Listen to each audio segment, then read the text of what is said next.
Collectorate सभागार में आयोजित बैठक में कलेक्टर प्रतिभा पाल ने राजस्व महाअभियान की समीक्षा करते हुए कहा कि सभी एसडीएम राजस्व महाअभियान की प्रतिदिन समीक्षा कर रिपोर्ट दें।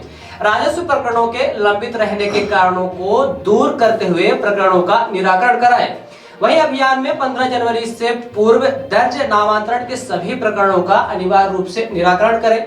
प्रत्येक राजस्व निरीक्षक को प्रतिदिन सीमांकन के लक्ष्य देकर उसके अनुरूप सीमांकन कराए।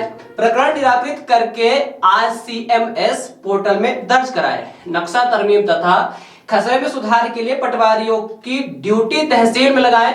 वहीं अभियान पूरा होने तक नक्शा तरमीम तथा खसरे में सुधार के सभी प्रकरणों का अनिवार्य रूप से निराकरण कराए। राजस्व प्रकरणों के निराकरण में लापरवाही बरतने वाले अधिकारियों के विरुद्ध कड़ी कार्रवाई की जाएगी।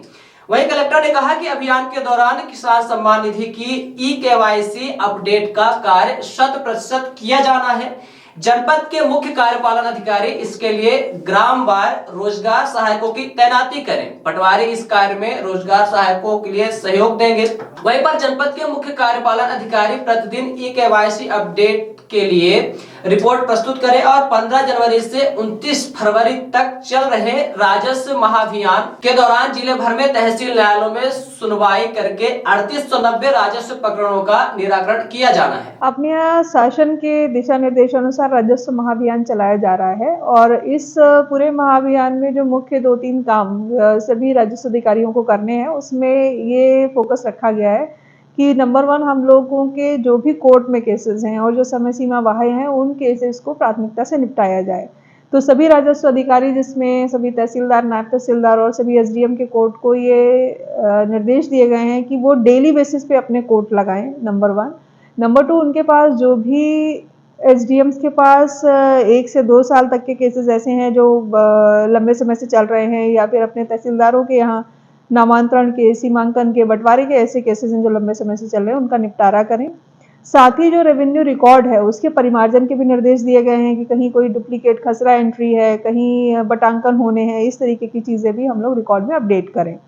इसके अलावा पीएम किसान के जो हितग्राही हैं उनके ई-केवाईसी या उनका जो डेटा अपडेशन होना है, उसमें भी कार्रवाई इस अवधि में की जानी है। और अभियान में बीवन वाचन का काम लगभग अब पूरे जिले में ख़त्म हो गया है। तो आने वाले समय में पूरी रेवेन्यू की टीम इस बात में ऑन टोज रहेगी कि जो भी हमारे राजस्व के काम है वो समय सीमा में हितग्राहियों के निपटे और लोगों को राजस्व की चीज़ों के लिए कहीं आने की ज़रूरत ना पड़े।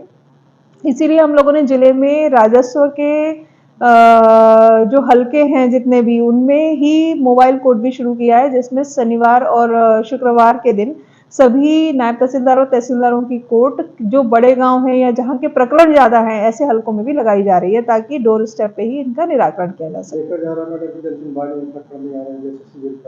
ये बिल्कुल सही है कि अपने यहाँ राजस्व के केसेस की संख्या बहुत रहती है और इसीलिए जन सुनवाई में भी उनके नंबर्स रहते हैं और सीएम हेल्पलाइन में भी रहते हैं। तो ये एक अच्छा अवसर है कि हम लोग इस महाअभियान में अधिक से अधिक केसेस का निपटारा करें।